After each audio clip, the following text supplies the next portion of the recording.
Praise the Lord. I greet all my brothers and sisters in the matchless name of our Lord and Savior Jesus Christ.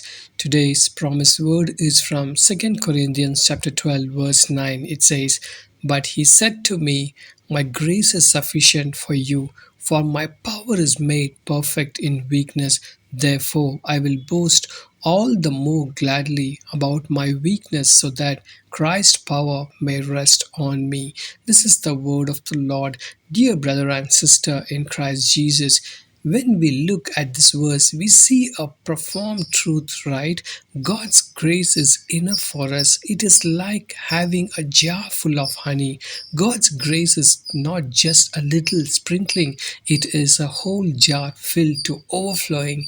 Today, your vessel will overflow with God's grace. Brother and sister, when you recognize our weakness, we invite God's strength to come in and support us, right?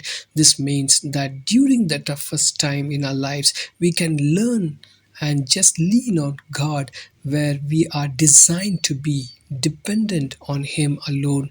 Dear friends, today call upon the Almighty God. His grace is sufficient for you. God bless you. Let us pray. Everlasting God, we never fail to help your people. Throughout the history, we see your love towards your children. When they cry out to you, you hear and respond, and you answer according to 2 Corinthians chapter 12. 9. My grace is sufficient for you, for my power is made perfect in weakness. Father God, in this time of trouble, give us a steadfast mind and fill us with peace as we put our trust in you alone, the everlasting rock. Today, may the power of Jesus Christ rest on us. In Jesus' name I pray. Amen and amen. God bless you.